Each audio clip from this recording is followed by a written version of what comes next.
At dahil araw ng Lunes, marami nga tayong schedule na gagawin. Hindi ko nga alam kung alin ang aking uunahin. Pero itong aircon cleaning muna ang ating titirahin. Dahil ang trabaho ay hindi naman natin kayang pagsabay-sabayin. Bali na i-prepare ko na nga pala lahat ng aking gagamitin. Kumbaga itong water pressure atin na lang papaandarin. Ikinondisyon ko yan dahil sa dami ng aircon na ating lilinisan, wag na kayo magtanong kung ilan. Wala muna tayong kalokohan, seryosohan muna ang labanan. Kaya tara bebe, atin ang umpisahan.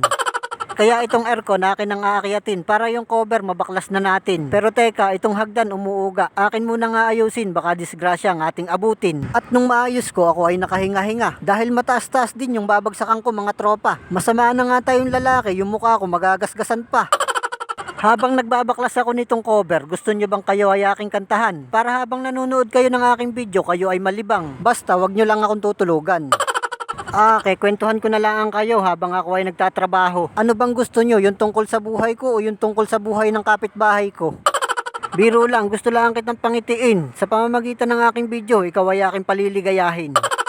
Teka, puro kalokohan na naman ang sinasabi ko Focus muna tayo dito sa aking trabaho. Dahil sa part na ito, talagang pawis-pawisan na ako. Kapag ganito nga palang klaseng aircon, yung cover, isa-isa mong tatanggalin. O ayan, yung ating aircon na lilinisan, hindi naman kadumihan. Kaya hindi tayo nito papahirapan, sa cover lang ako pinawisan. At nabalutan ko na rin itong kanyang board. Aayusin lang natin ang balot nito at baka ito ay sumabog. Yan ang aking iniingatan kapag gumagamit na ako ng water pressure. At nalinisan ko na nga rin pala itong kanyang condenser. Pero bago ko nalinisan yan, yung aking water pressure, ako ay pinaliguan. Dahil yung kanyang hose sumabog na naman, yung tubig sumirit ng kainaman. Kaya wet packs ko ang tinamaan.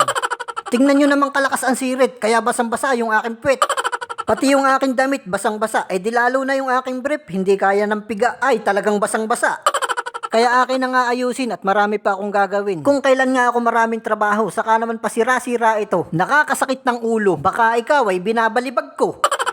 Biro lang, kasama sa ating hanap buhay yan. Kaya kailangan pasensya ay habaan. Dahil lahat ng bagay na nasisira ay may solusyon. Kaya wag mong dadaanin sa init ng ulo. Ikumpara natin sa motorsiklo. Kapag ito ay iyong inalagaan, sa pagbiyahe ikaw naman ay iingatan. Kaya itong aircon akin ang i-sprayan. Bakit yung usapan umabot pa diyan? Ito nga palang bidyong ito nung Lunes pa. Dahil sobrang pagod ko yung pag-i-edit, hindi ko na kinaya. Dahil nga sa sobrang dami ng naka-schedule na gagawin, hindi ko alam kung alin ang aking uunahin. Hindi tuloy tayo makapagpatama sa trabaho. Kasi si Boss Amo tawag ng tawag sa cellphone ko. Tinatanong kung tapos na ba ako. Huwag kang patawag-tawag dyan, sumasakit ng ulo ko. O ayan, tapos na tayo. Kaya see you to next video. Babu!